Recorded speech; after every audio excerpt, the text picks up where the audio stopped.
I'm Zara Larsson, and I'm great company. Did you ever, because I mean, you've basically been in the public eye since you were like 10. Mm-hmm. So before were you singing into the mirror? I've got my 10,000 hours in the mirror. Oh, hello. Yeah. Like 40,000 probably. I was like, welcome to my show. Since I can't even. When did that start? I feel like it's a part of me. Yeah. It really is a part of who I am. It's a part of my identity. I just want to. I don't know. I don't know where it comes from. I'm not from a family that, values entertainment. I'm not from a musical family. I didn't grow up around creatives, but I have always wanted to do that. Is it because one of the worst moments of, I think, my life was when I went to a boarding school, and I must have been about 15, and I had a hairbrush and I was singing, and I don't know if you know a band called Blue that was in the UK. You may not know it. Anyway, they had a song which is, I swear if you come back in my life, I'll be there till the end of time. Okay. Back to me. And I was singing this.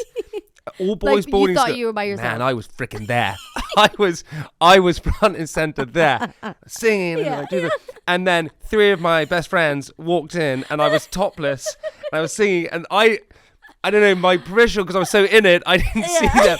And back to me, and I honestly nearly swallowed. Haven't we all done that? Yeah. It's just something about, I think it feels really good to sing. It does, for everybody. For sure. Whether you're good or bad. It feels really good to dance. It feels really good to feel like you are the shit. To feel like, hey, I'm in it. I feel it. It's something that moves me. I am also entertaining myself. I think that's also why it's so fun to sing in the mirror. Like, I'm not just like, oh, I want to be on stage. I want to entertain other people and have a good time with them. I am right now, as I'm looking at myself, connecting with myself and entertaining myself. But some people, it's not completely. Some people shy. Like my brother, for example, but maybe. You don't think he stand in front of the mirror or did growing up?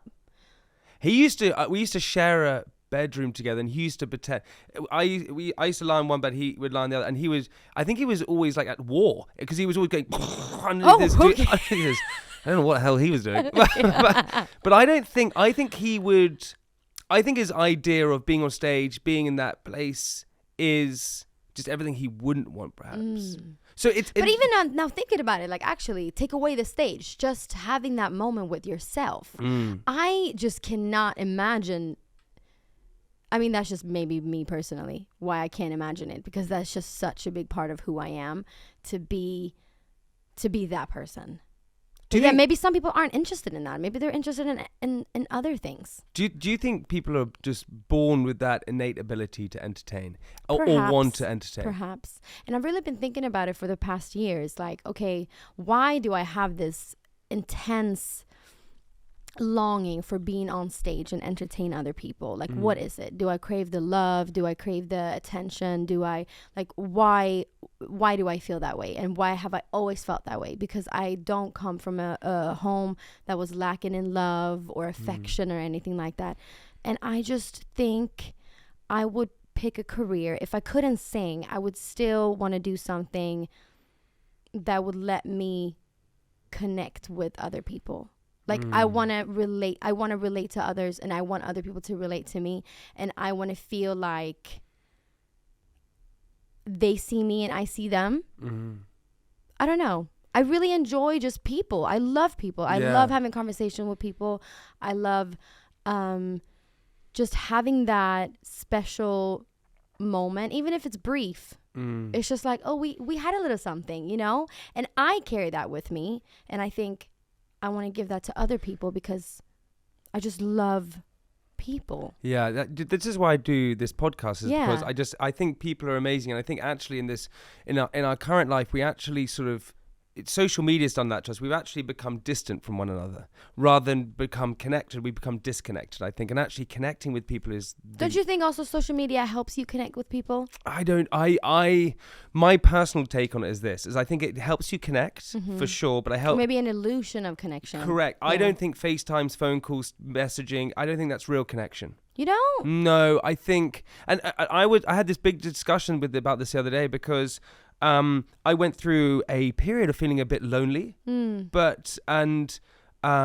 this person was like, well, you got lots of friends. And I was like, yeah, no, I'm fucking popular. No, I was like, I got loads of friends. But I felt really, what I realized is that I was just calling people. Right. And so what I would do, wake up in the morning, call my friend Toby. Hey, what's up? Hey, what's up? Fine, okay, great. Tick, done that, connected thing. So I wasn't really connecting. And I There's also, definitely a difference. I hear you. I also think what's funny though is my wife, right, will be messaging, talking to her friends or her sister or her friend every single day. But where I think to maybe not generalize it at all, but I definitely think from my experience, I've seen it with my wife, women are much better at connecting. Much better at connect. Where I think maybe because we've just been conditioned also to have those relationships and to kind of water our relationship plants. You know, I think, I mean, I don't know, but in general, I do feel like it's more like a thing for women to be caring and nurturing and, you know, just in society as we look at women as more like motherly, or they have this instinct. And I don't even know if that's biologically in us or if it's just something that we expect women to do, because I feel like I'm super bad at that. Like I feel like I'm a terrible friend sometimes, just because I look at my other friends and I'm like, ooh, I wish I could be like my sister. I wish I could have that really, really strong. I do have strong bonds in my life, but like if you're not in front of me, you don't really exist. Like if I'm away, I'm like, yeah, it's because you're selfish. It's not. There's just like I'm very present with what I'm doing now, but if I don't, I'm the type of I feel like you don't have to speak every day. Like with my friends, I'm like, cool, I don't have to talk to you every day or every week. You have that confidence. Yeah, you're not striving like I. But you do need to talk to them sometimes. You do need to like, hey, like my best friend, she went to school up north, like the northern point of Sweden for like a year. We didn't speak for a year. You're a good friend. It's so funny now. Like now she's back and we're like, oh, we're friends again. And we like laugh about it that we just missed a year of each other's lives. Yeah, but that's also because maybe you've experienced, because you've been, you know, you were signed by an album at 14 years old. You know, you won what I could sort of describe as the equivalent of Britain's Got Talent in Sweden at 10 years old. Yeah. Right. And so for you, you've kind of always been on this road and always been traveling different places. So for you, you've always kind of been distant maybe. Yeah. And you've realized that you can reconnect at any times. Yeah. Because I do come back. Yeah, of course. And I think also now when you're older, you realize that if you have friends that you had for a long time, then I'm not worried that they will disappear into thin air. I think maybe we're just in a patch where we don't speak that much, and that's fine. And then we're going to find our way back to each other, and then we might do this, and then we might meet again, and then we might do this, and then we might meet again, and then that's a lot of, you have a lot of confidence. Yeah? You think it's a confidence thing? You're very, it feels like a lot of sort of self-worth. It feels like, because, you know, what you're saying, right, is, okay, typically a lot of people in the industry, especially entertainment industry, right, are sort of striving for something. And that's because you want to become famous, and if you become famous, you get validation. Like, I know that I went on to do reality TV is because I thought, well, if I go and do this show, then I'm going to be loved by so many people, and that's going to cure all of these things, and then I'm not going to feel abandonment or whatever it is, and it doesn't do that. And so you're then kind of just doing things because you think it's going to be cured. But with you, from what you said, you have a great family. Yeah. You have great friends. Yeah. You're successful, all these different things. And so I'm very lucky. You're just kind of doing it for the love. You're not being dragged by something. Your own personal insecurities, really, it feels like. I hope so. I do have this ambition for validation. And like I do crave that. And maybe like you asked earlier, do you think some people are born with that? Perhaps. Maybe there's something in my brain that just really needs the dopamine that needs like that little rush that you get from like being on stage or having someone come up to you and like, you're amazing, or like you know what I mean, like it makes you feel good. It makes you feel good. Great. Yeah, but it that becomes a little bit of an issue, right? Do you have therapy? I've gone once or twice. So you don't do it regularly? You just don't? No, I don't do anything regularly except for the music. Basically. Insane.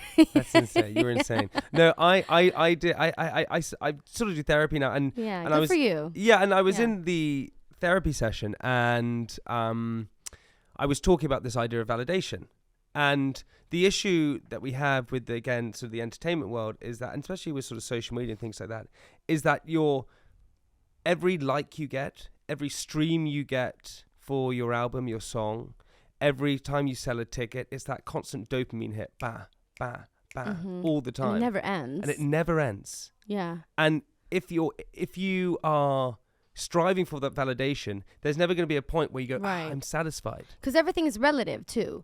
I remember when do you remember Instagram, where they used to have like the explore page? It used to really be not the For You page or like discovery page. It used to be like, what's popping right now? The first picture that got on that like popular page, I think it was called. I remember feeling on top of the world, and I think my picture got like 5,000 likes. And I was just like, oh my God, I can't believe it. If my picture now will get 5,000 likes, I'll be like, I'm a flop. I'm deleting my Instagram. You know what I mean? I'll be like, I fucking suck. Which is so, you constantly raise the bar for yourself. So I've actually taken, speaking of that, I don't want to see anyone's likes on Instagram. I've taken that off. I don't want to see my likes. I've taken that off because I do find myself looking at that like way too much. Has that helped? Yeah. Really? Yeah. I'm like, I don't want to compare myself to with the likes, which just made me like, oh, who cares? I care. And I think so good of you to. Yeah, I think I think most people do care. 100%. It's a human thing, and also validation. Like that's not all bad. It's a very human thing. Like we all want validation, and I think it's necessary to just like survive. Like we want to be in the group. We want to be a part of something, but too much of it, you just have to keep it on a level that's semi-healthy, you know. I read somewhere that you you nearly struggle with burnout. I don't know. Yeah, I feel like, do I? Because I never go to sleep. Like I don't like going to sleep. I think it's such a sad moment of the day where you have to. So funny. I swear I have that. I have a similar thing. Yeah. Yeah. It's just like, I don't want to go to bed. I don't want to go to bed. We're having so much fun. Make sure everyone's awake soon. Okay, everyone. Yeah. Why does it have to end? I hate that. But my body will tell me go to sleep actually, which is nice. But also, I realized. One time I was feeling really shit. I was super tired. I just felt my whole body like I'd worked really, really hard the whole year. I think it was like 2018. And I was going to do this thing at Disney. And I was in New York. And I was really not in a good place mentally. And I just couldn't. I just felt like my body was like, nah. I just couldn't do it. And then my manager was like, so do you want to cancel it and go home then? And I was like, I can do that? Is that like an option? You know what I mean? Like I was like, what? Are you allowed to? And she was like, yeah, if you don't feel good, you could cancel it. And I didn't know that was like a thing that you could do. But she was like, yeah, you can go home and like be with your family, like go see your mom. And I was like, yes, I want to do that. So and then I just got on the flight home, and I really, really needed that. Was that liberating? Because you were saying like, oh my God, I can make a decision like that, something big like that. That's a huge moment. Yeah, and I don't really cancel stuff, and I don't, you know, if I have something that I have said that I'm going to do, I do it. But that one was definitely it was nice. And I think that's one of the only times I've done that. And it's just nice to know if you really need to, the world is not going to end. We aren't doctors on the operating table. It's just Disneyland. Such a yeah. You know? It's just a podcast. It doesn't It's it doesn't really matter. Yeah, it doesn't matter. Yeah. I really wanted to matter, but it doesn't. When you're recording a song, when you're writing it, when you're finding the lyrics and you're getting whatever you're getting within your song, when you hear one and you're like, this feels good. Mm-hmm. When you're in that scene, you're seeing like, this is fucking it. This is good. Yeah. You've had that a few times, right? Yes, so many times. I'm like, this, like, you're not even ready today. Well, they're ready for like, me. No one's ready for me. Like, you don't even know. And then I felt that way with Love Me Land, like my first single off Poster Girl. I really felt like, guys, like, nah. Like, you hearing what I'm hearing?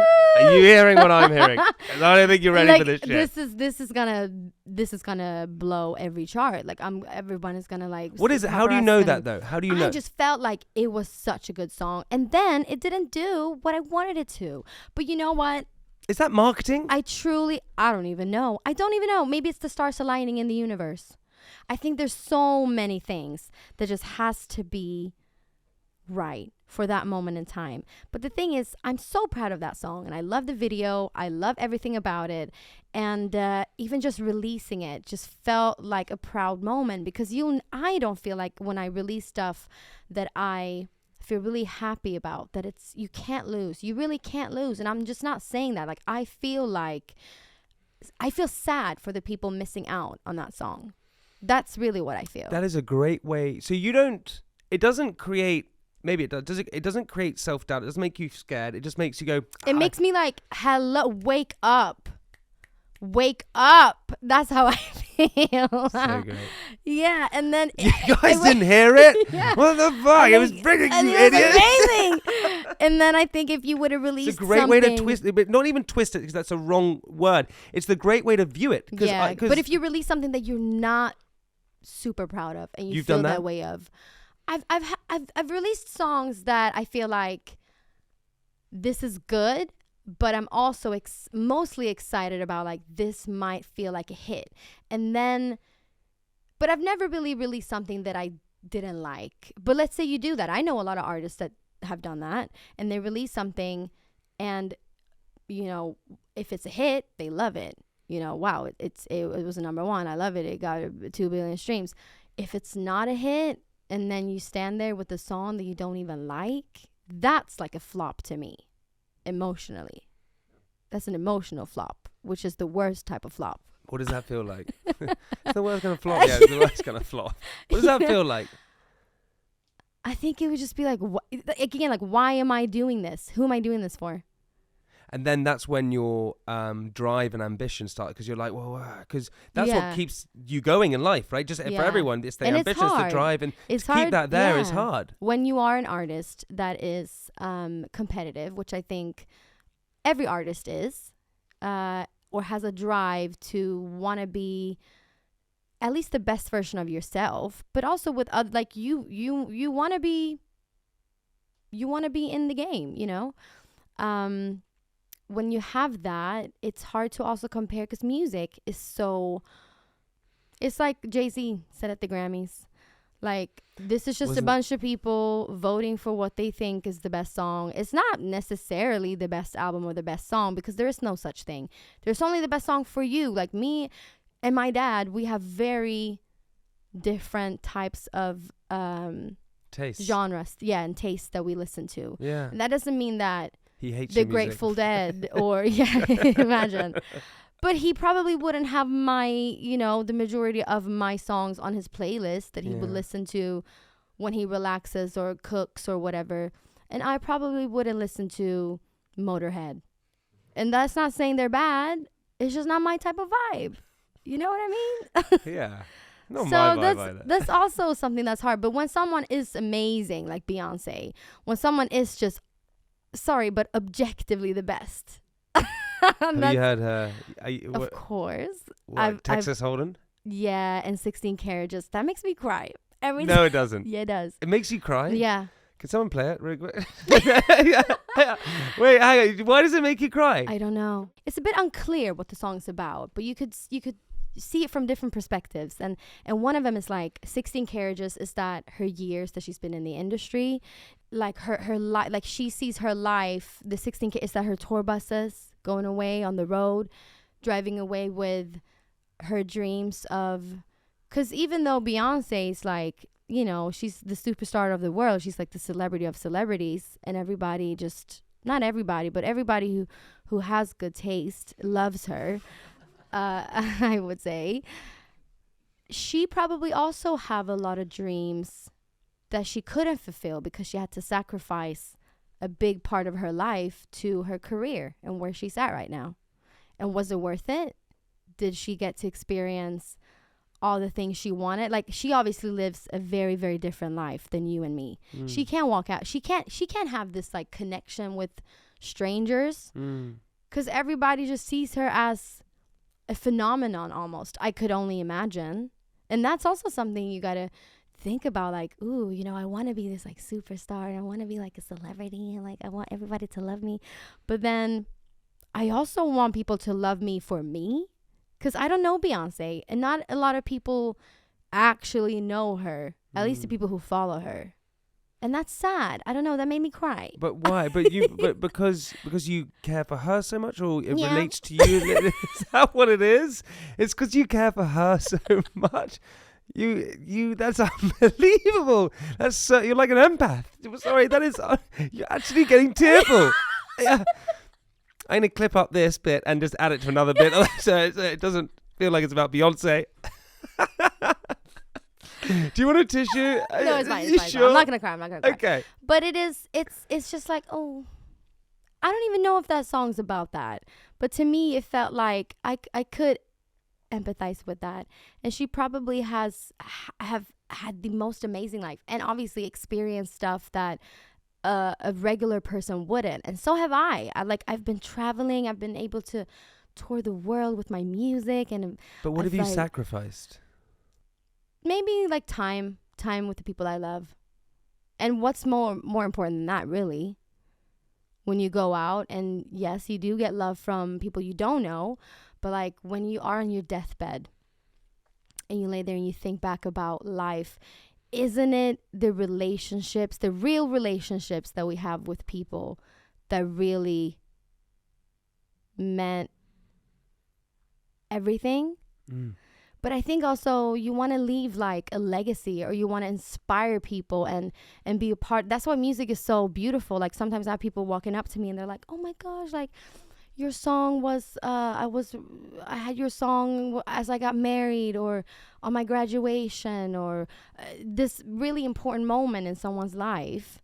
And I got to be a part of that. Or they would have looked at my videos in a time where they felt sad, or wasn't in a good place and they felt inspired. Or even someone might be listening to your podcast and felt it maybe just ticked a little thought that led them to some, you know. I think it's nice that you are able to inspire people, but personally, at the end of the very, very end, I don't know, like, what is this all about? There's a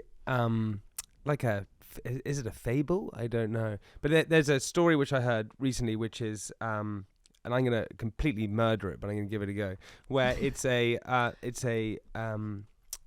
fisherman and an American businessman. And the American businessman says to the fisherman, what do you do? And he says, well, I go and fish in the morning, and then I do a little bit, and I come back to my family, and I play with them, and I have a great time with them. We eat the fish. And the American businessman says, well, why don't you spend all your day fishing, collect the fish, take it back to your family, but then go and sell the fish? And the fisherman says, well, why do I do that? And he goes, well, then you can make more money.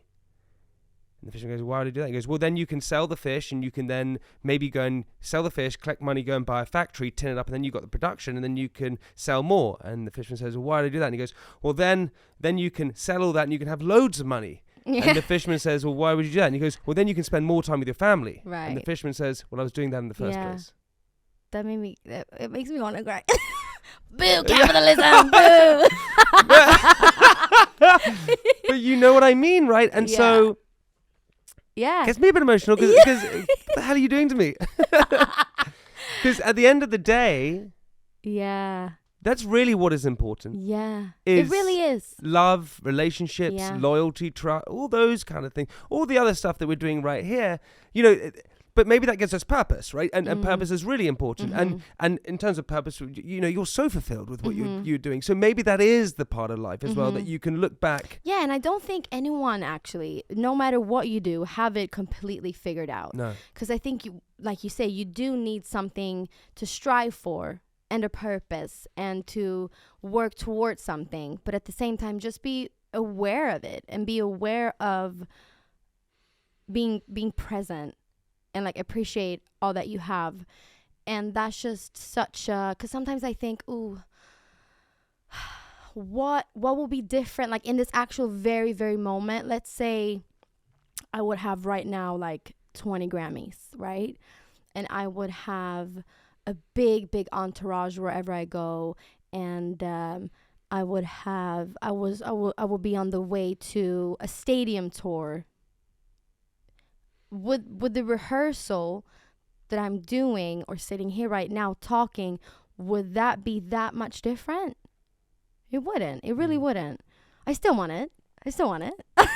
But you just have to think like, would it feel that different? Maybe it would look different from the outside, but would it feel different for me? I don't think so. No, it really wouldn't. So I'm just happy in any setting, basically. Do you think you grew up pretty quickly? A part of me feels like I have not grown up. So no, I don't think so. You don't think so? No. But there's two types of growing up. I understand what you're saying by I didn't have to take a lot of like responsibility and stuff. Actually, that's a reason why I don't feel like I'm grown up, because I'm like, where are we going? Like, I don't know. Like, oh, someone booked me a car. Like, I'm just getting in the car. And they're like, where are you going? I'm like, I don't know. Just, like, I guess you have the address to the driver. And then I go out or someone meets me there. And I'm like, where do I go? I don't know. Like, just take me places. That is so... I was going to say that. You things are all done for you in lots of ways. So you don't grow up. But but there's the other side of growing up, which is almost maybe possibly not more important, because that's, you know, learning to... pay a bill, do the laundry, or whatever. Those are sort of big lessons that you want to learn. But big thing about growing up is like falling in love when you're young, and that's true. And getting in arguments with your best friends at school because they've kissed the other person or what. Did you you going to school dances? A lot. That emotional part for sure. I've grown up with that, and I think it's also because I have been, even though I haven't gone to a lot of therapy, all of my friends have. So they're so good at communicating, and they're so good at like just helping me realize things and see things, and maybe not even purposely sometimes. They just take me there. I don't know. And then I have been through like my teenage years were very dramatic, very I was very like a destructive teenager. Why? We did do a lot of family therapy actually when I was a teenager. I was just a bad teenager. I was just really wild. I just did whatever I wanted to do. I didn't listen to anyone. I was just like, It's weird to do that all the time. I think she's broken. We have to go. It was pretty much that. And they're like, we need to take her to the doctor. Like, something's wrong with her. What, because you were being rebellious because you thought you knew everything? Yeah, very much that. And you were having success as well. So you're like, screw you guys. Yeah, maybe. That's tricky because your dad is a military man, Mm-hmm. and so I'm assuming, I'm just guessing here, but he must be quite regimented and He's very disciplined. very disciplined, Very right? disciplined. And so then when your daughter, and you're the eldest, Mm-hmm. starts to maybe go a bit wild, that Mm. must be completely against. Yeah, but my mom, she's the matriarch. Like he can run whatever outside of the house, but in the house, my mom's like the one who decides things. But also my dad was away a lot. My dad wasn't really home like that. He was always on a mission, or I don't know what he was doing. He was just gone pretty much.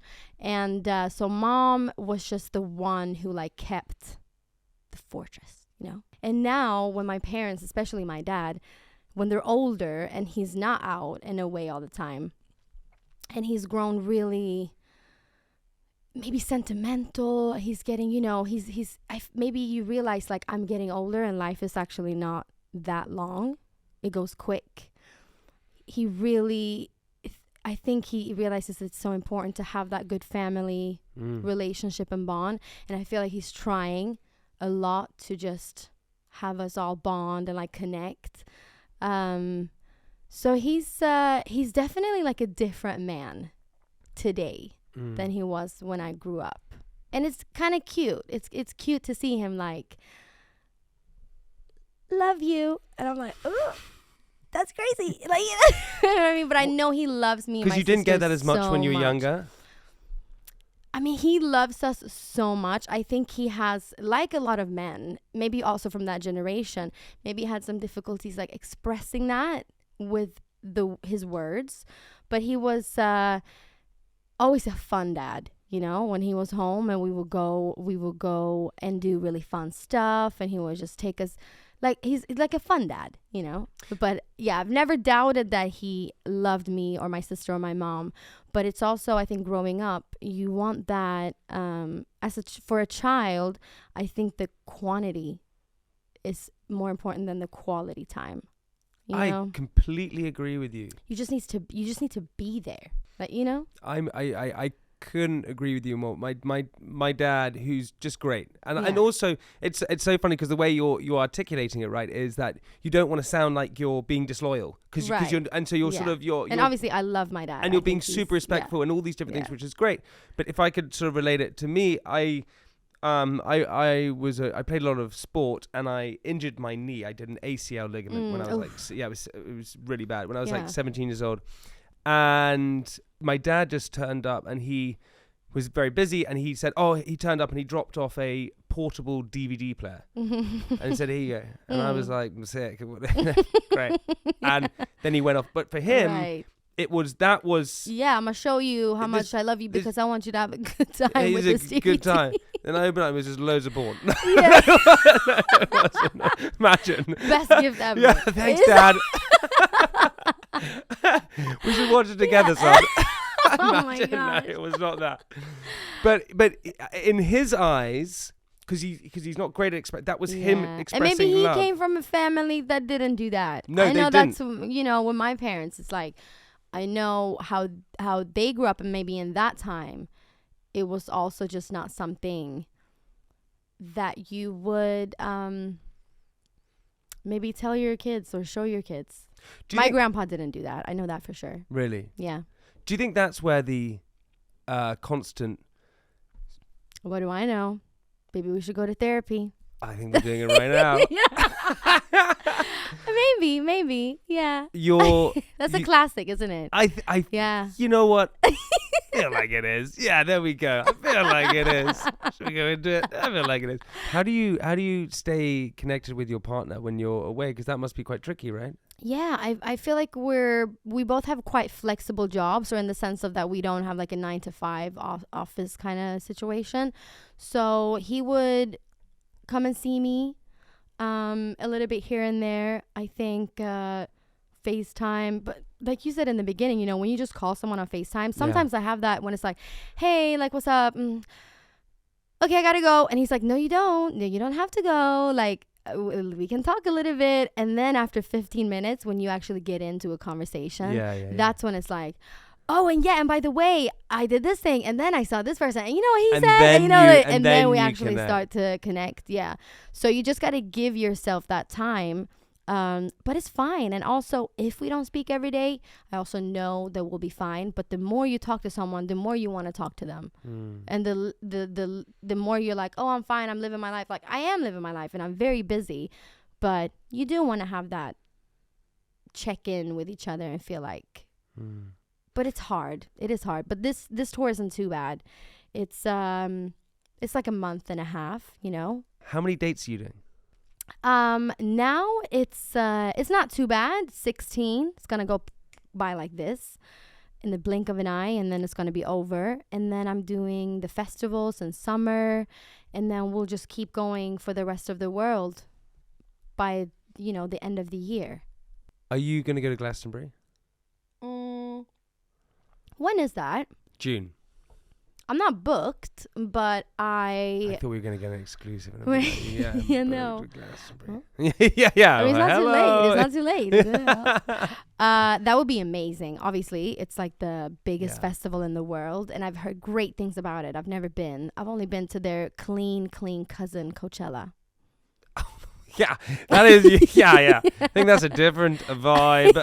Yeah, no alcohol in here. No boots, wellies. Yeah. You know, no rain. If you have a camera, you're allowed to come in. But right. Yeah, but we'll see. I would love to go. I mean, they always have amazing acts and a big variety of people too. Listen, if you want to come, I can hook you up. You can hook yourself. I got your new album Venus is all about love. Yeah. And pretty much. It feels, from what I just researched, you love love. I love love. Yeah, you That's really do. That's what makes the world go round. But it's amazing how much you love love, to the point where, you know, I hear these stories. You have your boyfriend, you have your partner, and you constantly say how much you love him. Oh, I love him. Yeah. I love him. He's so amazing. Yeah. And one of the songs on the album is about your sister. Yeah. Why is that? I just think she is such an important person in my life. I think love obviously could be very romantic and beautiful, but she is such an incredible person, an incredible friend. And I hope, if we weren't sister, I would just have loved to have her as a close friend of mine. I think she is just the most beautiful person, and I could like dedicate a whole album to her. I really could. I've written songs about her before, but I feel like that one was just, it was fun, it was good vibes. I wanted to have her in the video. And what is great, because she's a singer also. Yeah. And she's in a band. The band is called Lennox. Yeah. And all you're doing is promoting her, you know, and so, no, in a great way. And I love that, because sometimes, you know, we talk. The problem with life is that we're constantly comparing, and we're constantly, especially in your industry, you're it's rivals all the time. But you don't care, and sometimes the sibling rivalry is really hard. Yeah, but and I think for you her, don't have that at all. No, I mean, definitely, I don't have and that. And from her all. side, No, I think it's tricky, because of course she really appreciates when I'm sharing her music, because also that gives her views and engagement and all of that, and that's what you want as an artist. You want people to listen to what you have made, of course, but then I think there's a fine line between, like, she wants to be her own person. Like, I really had to convince her to be in the video for my song with David Guetta, like On My Love, because she was just like, I just don't want to be your sister all the time, you know? It's like, I want to be my own person too. And I understand that. Although, sorry, you are going to be my sister for the rest of your life. That's just the way it is. It's very true. But I understand the feeling of that being secondary, like her as a person and her artistry, and her being my sister would come first in other people's eyes. And I think that could feel, I mean, I can't speak for her, but I would understand where she will come from in that, and like, do you sympathize, because she's younger, so you sympathize? Yeah, exactly. Because it must be a bit of a tricky thing when you have an older sibling who's been so successful so long, but doing things that you want to do, and also wanting to be so proud, and they look up to you, but at the same time wanting your own path. Yeah, and it took her some time to even just say, hey, I want to do music. I want to do this type of music. I mean, we are very different in our genres and like the way we sing and how we write songs.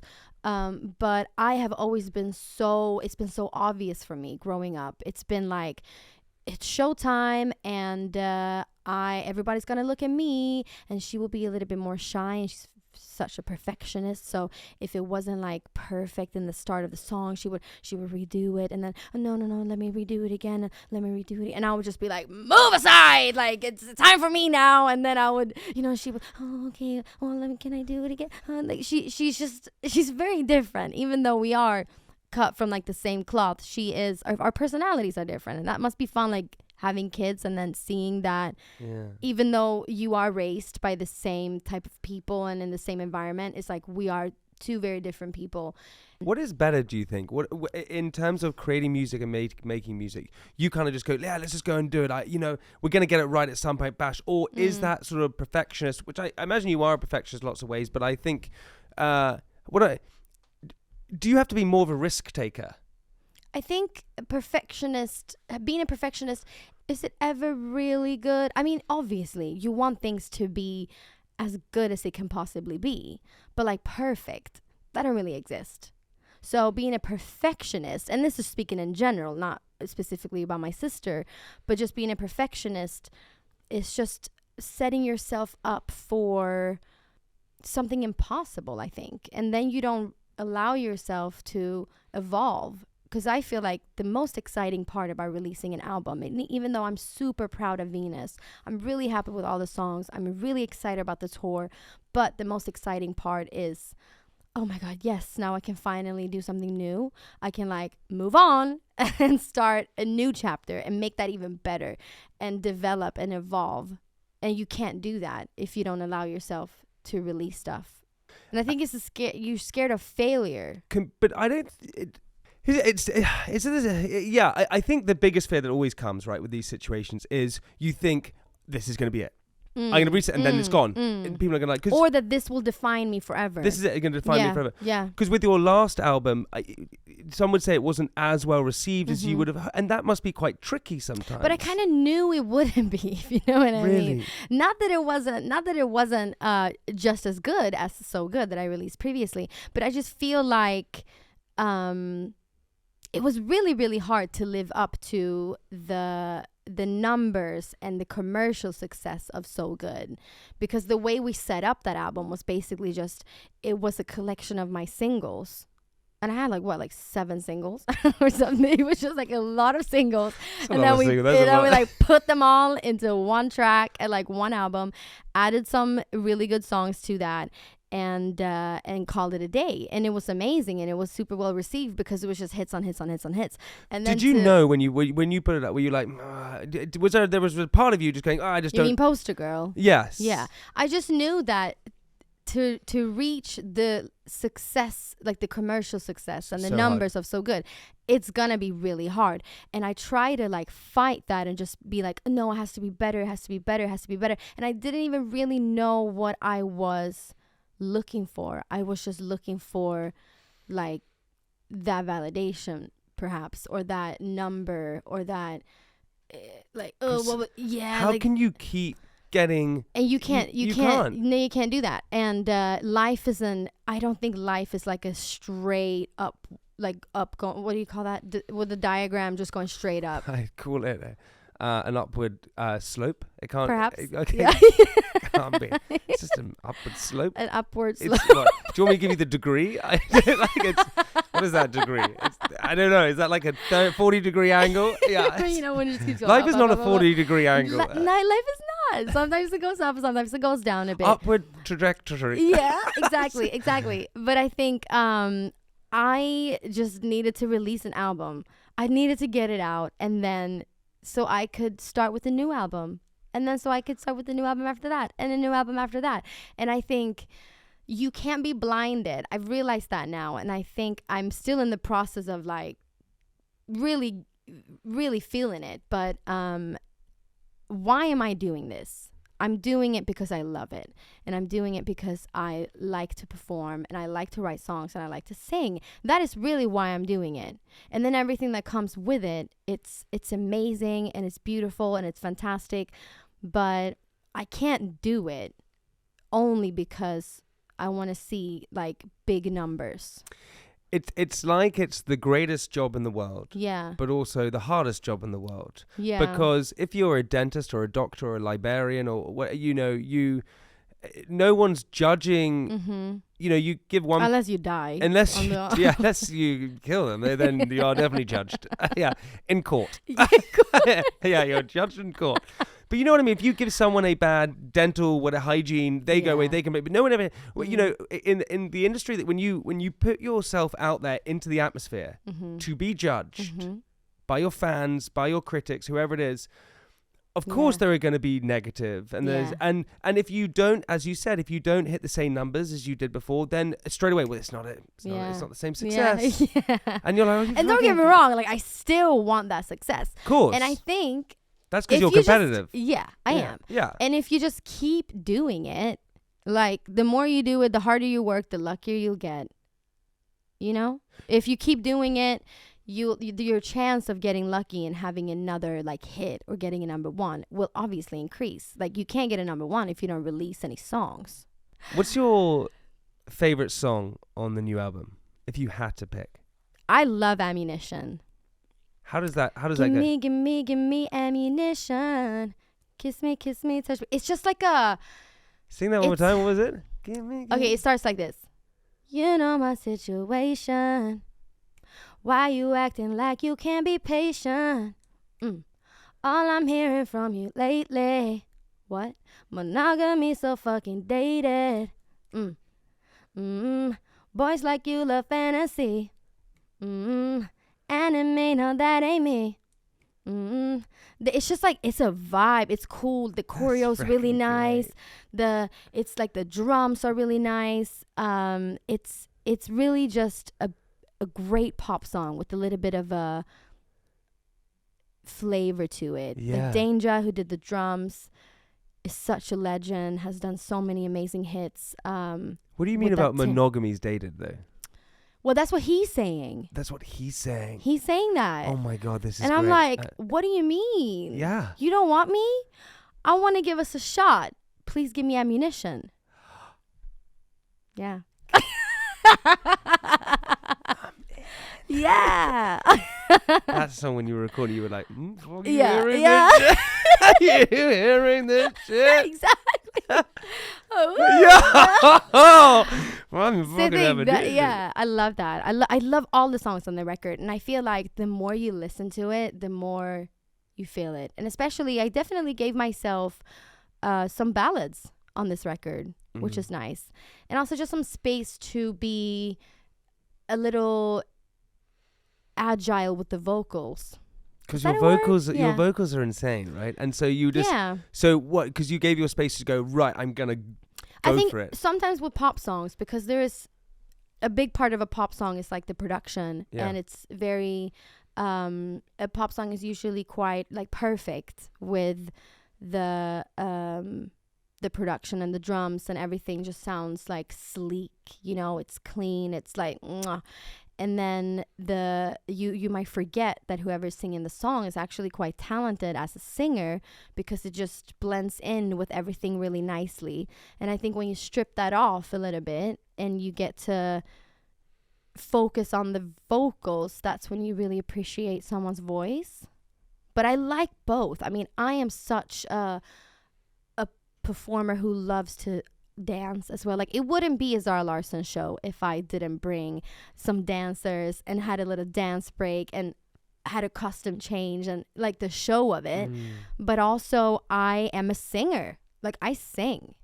Because just singing then that was a cappella. I mean, it wasn't all that. I really like go off. Yeah, there's no reverb in this mic. No, but that was that was. We can put some in. That was just so because your voice is amazing, and you're right. Maybe as a pop singer, it's sing, dance, bad, and this and that. But actually, the vocals are also there. Yes. Which is amazing. And it's like, that's why I think sometimes, speaking of Beyonce again, but like people forget, who aren't like big fans of her, that she is like a real vocalist, because she has all this like lights and the costumes and the dancing.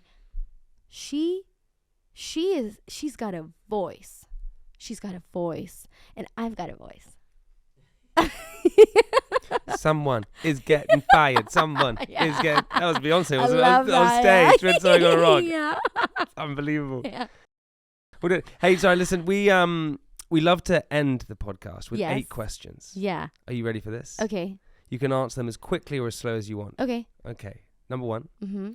What's a saying or phrase that always makes you smile or cheers you up? This one's really hard. What do people say on this?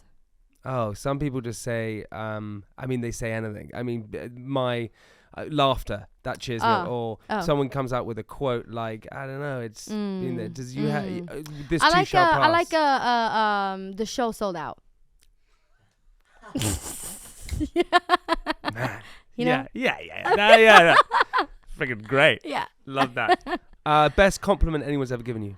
Oh, this is hard because I get a lot of compliments. But honestly though, like in the sense of, it's not normal. It's not normal to get that many compliments. It could be like, you're a good singer, like I like your jacket, or you have like someone waiting for you outside of a radio station, like I love you, like, but I think for me, any compliment that comes from someone that I truly care about in my life. My sister, she's quite a big critic of mine, and she's honest and she's not rude about it, but I know she will never sugarcoat anything. But if she says, I love that, I love this song, or I loved when you did this, that's when I know it really comes from the heart. So whatever, any compliment from Hannah. Yeah. What scares you the most about yourself? Maybe not about myself, but about life, that I want to do so many things I know I'll never have the time for. Yeah, that made me shudder as well. Like, I read a quote, and this isn't, I don't think this is it's not like a direct quote, but it's something along the lines of, sometimes I feel the bones crushing under the weight of all the lives I haven't lived. And that's just like, damn. Yeah, I want to do so many things. I want to be a backpacker in Asia. Yeah. I want to be a helicopter pilot. Okay. I want to be a diver. I want to be a teacher. I want to be. Dude. Yeah. What are you gonna teach? Anything. Yeah. I just want to stand there with the you long. Want to do physics? You want to teach physics? Yeah, I think like teaching, and I mean that is kind of like performing. Yeah, but you connecting and exactly. And, yeah, I totally get it. Yeah, I get it. When was the last time you cried? Yesterday when I listened to 16 Carriages. What's something you can't let go of? I'm such a creature of, I fixate on a lot of different things, and specifically food. So right now it's the mushroom dumplings from Yuacha. That is hilarious. I know that. Yeah, I know exactly. It's really good. Yeah. It's so good. And it's weird. It's to the point where it's like, are they really that good, or am I insane? Because I have them every single day. No exceptions. If they deliver to me, if it's close enough to deliver, I'll have them every day. It's weird. And I'll have them to the point where I'm like, I never want to have them again. And then I'll go on to something else, and I'll only have that. Sounds like an addiction. What's something you'd be embarrassed for people to know you like or want? Nothing. Yeah, that is the greatest answer, I think. Nothing. There's no guilt in the pleasure. That's great. Yeah. What turns you off? I mean, I'm trying to think of something that isn't like the obvious. Like, oh, when someone hasn't showered for a week. Like, you know what I mean? Like, yeah, obviously. Or, critics? Anything like that? Not really. Oh, not really. I want more haters. I don't think you're gonna get that. You want that? Just a few. Because that truly means like, if you have a lot of haters, you also have a lot of lovers. True. And the haters are really dedicated people. Because if someone is indifferent to you, that's actually worse, I think. If someone's like, I genuinely don't care. Like, I don't care. But if someone's like, I hate this person, I'm going to check every interview and every performance and every song and every, like, that is really a fan. And they're sometimes even more dedicated than the real fans. I love that. What turns you on?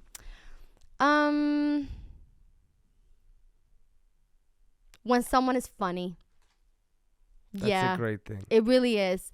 Like, if you can't make me laugh, or when someone doesn't take themselves, which is also a turn off, when someone takes themselves really serious, I'm like, get out of my fucking face.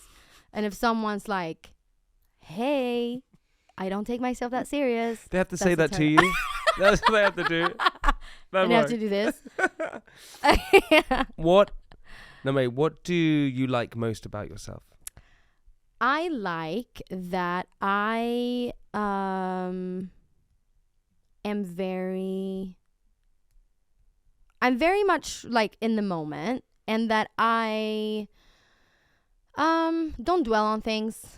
You just move through it, you get through it. Yeah. It's the best way to be. Yeah. 100% don't dwell, let's get through this. Mm-hmm. Okay, and for a bonus, what's your favorite swear word? Fuck. Classic. I love that. Straight down the line. You could just put it anywhere. Like where? Like what? Like, it's such a good, like, okay, the bend, like, fucking. Yeah. Oh, so fucking fun to be in this fucking studio. Fuck, it's so fucking amazing. So thank you so much. Thank you. That was amazing. I That was appreciate amazing. it. Fucking amazing. It's fucking amazing. Yeah. See you later. Goodbye. Bye. That was it.